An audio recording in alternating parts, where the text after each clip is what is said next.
श्री महाप्रज्ञ गुरवे नमः। ओम श्री महाप्रज्ञ गुरवे नमः। ओम श्री महाप्रज्ञ गुरवे नमः। ओम श्री महाप्रज्ञ गुरवे नमः। ओम श्री महाप्रज्ञ गुरवे नमः। अध्यात्म तक पहुँचने के लिए ध्यान बहुत आवश्यक है।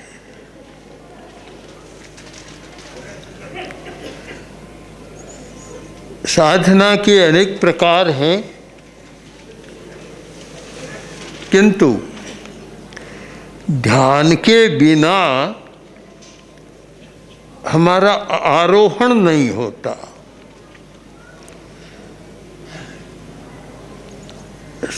जितना आरोहण हुआ है ध्यान के द्वारा हुआ है। श्रेणी का आरोहण भी शुक्ल ध्यान की स्थिति में, मोक्ष भी ध्यान की स्थिति में, उत्कृष्ट ध्यान। जब शुक्ल ध्यान की दशा आती है तो अध्यात्म के नए नए प्रकाश सामने आते हैं। आचार्य के मन में एक प्रश्न हो गया, भगवान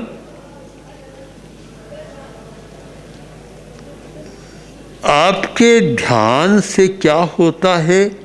एक कठिनाई पैदा होती है, क्योंकि संसारी आदमी शरीर में रहना चाहता है। शरीर सबसे ज़्यादा प्रिय है और प्रियता अनेक के साथ होती है, पदार्थ के साथ होती है, पर शरीर के साथ सबसे ज़्यादा प्रियता होती है, क्योंकि सबसे निकट है और सब दूर है। केवल शरीर ऐसा है जो 24 घंटा साथ रहता है। यह आत्मा शरीर में रहती है, यह आत्मा का निवास है, घर है, और इतना निकट संबंध हो गया कि आत्मा और शरीर का भेद ही समाप्त हो गया। जैसे मानते नहीं कि मैं अलग हूँ, शरीर अलग है। इतना एकत्व हो गया, शरीर के साथ संबंध जुड़ गया, ये अलग करना बड़ा मुश्किल है। भेद की रेखा खींचना भी कठिन है कि भेद कहाँ है। जो शरीर है वह मैं हूँ और जो मैं हूँ वह शरीर है। एक सामान्य अवधारणा है। शरीर अलग है, मैं अलग हूँ। इस चिंतन में जो आता है वह अध्यात्म की दिशा में चला जाता है, किंतु यह सामान्य बात नहीं है। सामान्य अवधारणा यह नहीं है कि शरीर अलग है, मैं अलग हूँ। सामान्य अवधारणा शरीर और मैं एक हूँ, यह अवधारणा है। प्रभु आपका कोई ध्यान करता है, वह ध्यान करने वाला इस शरीर को छोड़कर परमात्मा बन जाता है, शरीर को छोड़ देता है। कैसे ये अच्छा हुआ कि शरीर को छोड़ता है, तो इतना साथी है, अनादिकाल से साथी, और उसको छोड़ता है। अपने इतने बड़े साथी को जो एक जन्म से नहीं, पता नहीं कितने हजारों लाखों करोड़ों असंख्य अनंत जन्मों से जो साथ चल रहा है, उस शरीर को छोड़ देना अच्छा कैसे होगा। एक बात है। दूसरी बात यह है कि ये शरीर को छोड़कर और वह परमात्मा बन जाता है, ये कैसे हो सकता है? इतने दिन तो शरीर में रहा और अब परमात्मा बन गया, ये कैसे संभव होगा? किंतु एक बात है कि जब तक तीव्र आग नहीं जलती है तब तक शरीर छूटता नहीं है। ये इस शरीर को जलाना होता है, ये सामान्य आग से जलता नहीं। ऐसे तो लगता है कि कोई आदमी आग की लपेट में आ गया, शरीर जल गया। एक जला है पर भीतर का शरीर नहीं जला। बाहर का शरीर तो जल गया पर भीतर का शरीर तो जला नहीं। हमारा स्थूल शरीर है और उससे नीचे सूक्ष्म शरीर है और उसके भी नीचे सूक्ष्मतम शरीर है। ऊपर ऊपर का जल गया, भीतर का शरीर तो जला नहीं और वह जलता भी नहीं आग से, कभी नहीं जलता आग से। कोई भी आग ऐसी नहीं जो भीतर के शरीर को जला सके। किंतु प्रभु आपके ध्यान में वह शक्ति है कि भीतर के शरीर को भी जला देती है। और जब भीतर के शरीर को जला देती है तो फिर जीव इस शरीर को छोड़कर और भीतर के शरीर को जलाकर परमात्मा दशा में चला जाता है, परमात्मा बन जाता है। आत्मा से परमात्मा बनने का एक रास्ता है ध्यान। आत्मा से परमात्मा ध्यान के द्वारा पहले तो स्थूल शरीर का मोह छोड़ा जाता है और एक स्थिति आ जाती है कि शरीर मेरा नहीं है। विनय विजय जी ने एकत्व भावना में इसका बहुत सुंदर वर्णन किया है। एकत्व अनुप्रेक्षा और अन्यत्व अनुप्रेक्षा। अध्यात्म तक पहुँचने के लिए यदि कोई रास्ता है तो ये दो रास्ते हैं, दो अनुप्रेक्षा है।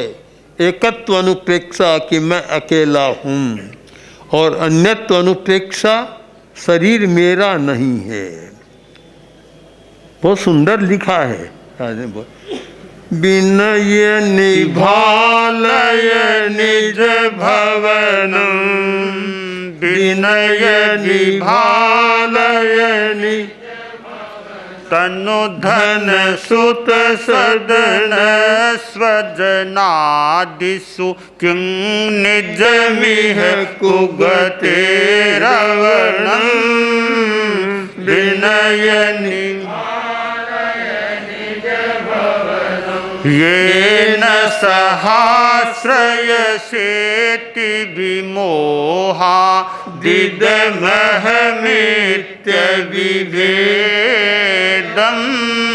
तदपि शरीरं नियतमधीरं त्यजति भवन्तं धृतखेदं विनय निभालय निज भवनम।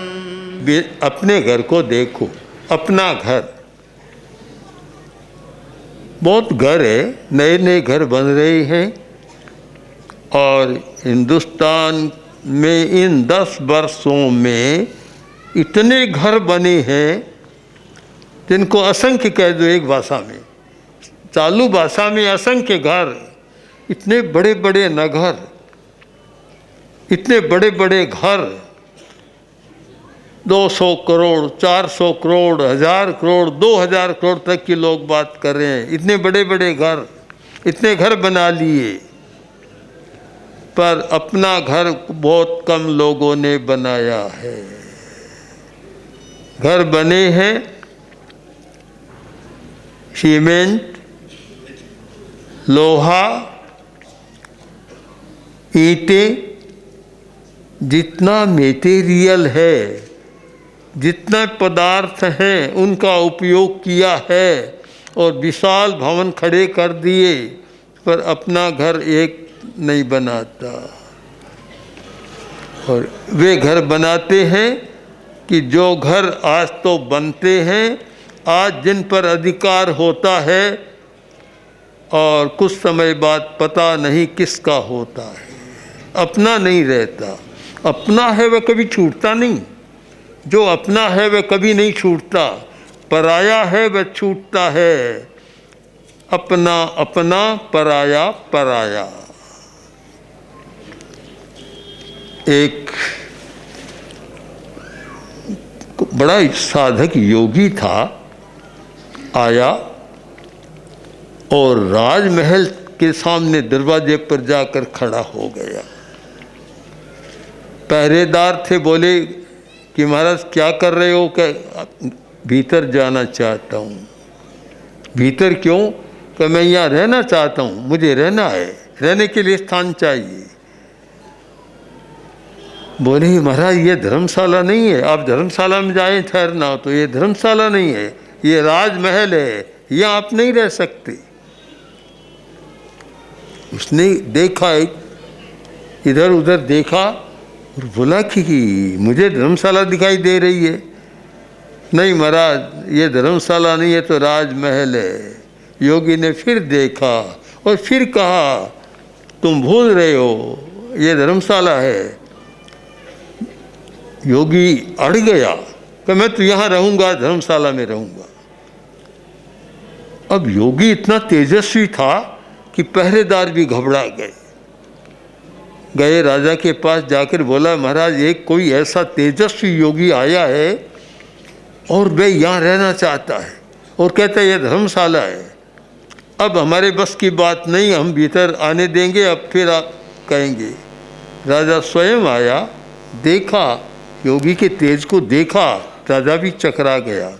बोला महाराज नमस्कार, आप कैसे यहाँ खड़े हैं? कि मैं यहाँ इस मकान में रहूँगा। बोला महाराज आप यहाँ नहीं रह सकते, राजमहल में आपके लिए और व्यवस्था, अच्छी से अच्छी व्यवस्था कर देता हूँ, वहाँ आप रहिए। तो नहीं मैं तो यहीं रहूँगा, इसी धर्मशाला में रहूँगा। बोला महाराज धर्मशाला नहीं है, राजमहल है। बोला कि तुम्हें राजमहल लगता है, मुझे धर्मशाला लगती है, यहाँ रहूँगा। किसका घर है? कि महाराज मेरा है, राजा का। किसने बनाया? कि मेरे परदादा ने यह बनाया था। कि उसको बुलाओ, उससे बात कर लो। तो महाराज वो तो मर गया, चला गया। तो फिर कौन रहा? कि मेरा दादा रहा, उसको बुला लो, उससे बात कर लूँ, तुमसे क्या बात करूँ, उसे बुला लो। तो महाराज वह भी मर गया। तो फिर कौन रहा? मेरा पिता, उसको बुला लो, उसे बात कर लें। कि वह भी मर गया। तब योगी बोला राजा समझा नहीं, धर्मशाला क्या होती है? आदमी आता है, बसेरा करता है, चला जाता है। तेरा परदादे ने बसेरा किया, चला गया। तेरे दादा ने बसेरा किया, चला गया। तेरे पिता ने बसेरा किया, चला गया। तू क्या अमर रहेगा? और धर्मशाला क्या होती है? राजा के भी आँख खुल गई और कहा आइए रहिए। बोला मुझे रहना नहीं है, मुझे तुझे बोध देना था कि ये पराये घर को अपना घर मत समझो, अपना घर तुम्हारी आत्मा है, उसे तुम समझने का प्रयत्न करो। योगी चला गया। हम भी सोचें, चिंतन करें, अपना घर बनाने का सोचें। अब हमें अपना घर बनाना है। आचार्य ने यही तो कहा कि इस देह को छोड़कर परमात्मा बन जाता है। यह देह तो पराया घर है, हमारा घर तो नहीं है। आत्मा आकर यहाँ रहती है, आखिर घर तो पराया है। अगर शरीर अपना होता तो आत्मा कभी छोड़ती नहीं। छोड़ती है इसलिए कि पराया है, पराया घर है। और अपना घर बनाने के लिए चिंतन को बदलना होगा और उसका चिंतन भगवान महावीर की वाणी में महावीर ने जो सच्चाइयों को प्रकट किया, जो सच्चाइयाँ सामने रखी, उनमें अंतिम सच्चाई यह है एकत्व भावना, एकत्व अनुप्रेक्षा। अंतिम सच्चाई है कि मैं अकेला हूँ, अकेला आया हूँ और अकेला ही जाना है। और सारे संबंध है, संबंध पराये पराये पराये, जिनको मैं मानता हूँ मेरा है, अपना है, सब पराये हैं। अपना कोई नहीं है। अपना वह होता है जो साथ चलता है, जो साथ नहीं चलता वह अपना कैसे हुआ? अपना कभी संबंध नहीं छोड़ता। जो अपना है, निजी है, वह कोई संबंध नहीं छोड़ता, और जो संबंध छोड़ता है वह पराया हो गया। एकत्व अनुप्रेक्षा आचार्य ने स्तुति के माध्यम से इस सच्चाई को प्रकट किया है कि शरीर को छोड़कर परमात्मा बन जाता है। कैसे बनता है? कि जो एकत्व का अभ्यास करता है। दूसरी सच्चाई, जो अन्यत्व का अभ्यास करता है। अन्यत्व का कि आत्मा भिन्न शरीर भिन्न है। आत्मा भिन्न शरीर भिन्न है, तुमने मंत्र पढ़ाया। यह शरीर अलग है और आत्मा अलग है। इन दो सच्चाइयों को समझने वाला, इन दो सच्चाइयों का मेटेरियल इकट्ठा करने वाला अपना घर बना सकता है। जो इन दो सच्चाइयों का इकट्ठा नहीं करता तो कभी अपना घर नहीं बना सकता। वह पराये घर में ही रहेगा, आएगा, बसेरा करेगा, रात बसेरा और सुबह चला जाएगा। वही स्थिति होती है। तो आचार्य ने कहा, प्रभु आपके ध्यान से क्या होता है कि आदमी इस शरीर को छोड़कर और परमात्मा बन जाता है, इन्हें अपने घर में चला जाता है। परमात्मा का मतलब अपने घर में चला गया, और अपने उस घर में चला गया जिस घर को न कोई खाली करा सकता, न कोई कब्जा कर सकता, कोई नहीं। अपने घर में जाने के बाद शाश्वत सदा रहता है, कोई उसे निकाल नहीं सकता। न कोई सरकार निकाल सकती, न कोई हाउस टैक्स लगा सकता, न और कुछ कर सकता, न तोड़ फोड़ होती, न किसी कारीगर की ज़रूरत। वह अपना घर चला जाता है। ये कैसे होता है? ये होता कैसे है? भला इतना गहरा संबंध है, कैसे होता है? ठोकड़ा जानने वाले, तेरे द्वार जानने वाले लोग जानते हैं। तेरे द्वार में इसकी प्रक्रिया बहुत सुंदर बतलाई गई, और अब वैसा गुरुदेव का ग्रंथ आ गया, वह जैन तत्व प्रवेश, उसमें बड़ी सुंदर प्रक्रिया है। और उसी प्रक्रिया का आचार्य उल्लेख कर रहे हैं कि मिट्टी है, मिट्टी और मिट्टी में सोना मिला हुआ है। हमने देखा, जब आचार्य वर ने दक्षिण यात्रा की तो हमने देखा कि खान से निकल रहा है, कोई मिट्टी लग रही है। और जब तीव्र अनल का ताप लगता है, तीव्र, सामान्य अग्नि नहीं, तीव्र अग्नि का जो ताप लगता है, तो वे मिट्टी है, वे धातु है, भेदा चामी करत्व। वे उस मिट्टी को अलग कर और सोना बन जाता है। अथवा ऐसी धातुएं भी होती है, पीतल है, तांबा है, और कोई सामान्य धातु है, किंतु ऐसी प्रक्रिया है तीव्र अनल की कि जिससे उसका रूप बदलकर और सोना बन जाता है। हिंदुस्तान में सोना बनाने की बहुत विधियाँ ज्ञात थी, बहुत लोग सोना बनाना जानते थे। बहुत लोग मतलब जनसाधारण नहीं, बड़े बड़े योगी साधक सोना बनाना जानते थे। यह प्रसिद्ध है जैन परंपरा में कि जैन परंपरा के एक बड़े साधक हुए आनंद घन जी, बड़े योगी थे। बड़े साधक, जैन साधक, और जिनका प्रवास भी इधर राजस्थान में, ये नागौर जिला मेड़ता, और उधर काफ़ी प्रवास उनका रहा, गुजरात में भी रहा। जब राजा को पता चला कि ये सोना बनाने की कला जानते, राजा चला गया उनके पास। तो आगे और भी बहुत साधक थे, और ग्रंथ भी हैं ऐसे कि जहाँ सोना बनाने की विधियाँ है। यह प्रसिद्ध बात है कि 10वीं कालिक सूत्र का पहला अध्ययन 5 गाथाएं हैं। ऐसे तो साधु की गोचरी भिक्षाचर्या की विधि है, और वैसे वह मंत्र भी है, विघ्न निवारण का बड़ा मंत्र है, उसकी प्रक्रिया है, उसकी विधि है कि उसके द्वारा विघ्नों का शमन कैसे किया जा सकता है। आज भी उपलब्ध है वे विधि, और किंतु उसमें 10वीं कालिक के पहली गाथा धम्मो मंगल मुक्तिष्ठम अहिंसा संयमो तवो देवावितं नमं संति जस्य धम्मे सयामणो। धर्म उत्कृष्ट मंगल है, ये पहली गाथा है, और इस पहली गाथा में सोना बनाने की भी प्रक्रिया छिपी हुई विधि है सारी। तो आगे लोग जानते थे। तो आचार्य ने कहा कि प्रभु, तीव्र अनल के बेग से जैसे धातु भेद है वे भी सोने बन जाते हैं, चाहे मिट्टी से सोना बन जाती है, चाहे कोई पीतल तांबा आदि भी सोना बन जाता है। इसमें क्या आश्चर्य है फिर कि आपके ध्यान से कोई सामान्य शरीरधारी परमात्मा बन जाए, कोई आश्चर्य की बात नहीं।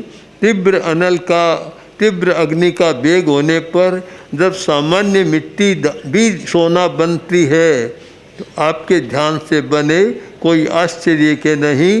प्रभु आपकी अद्भुत महिमा है, तो मैं उसका वर्णन नहीं कर सकता।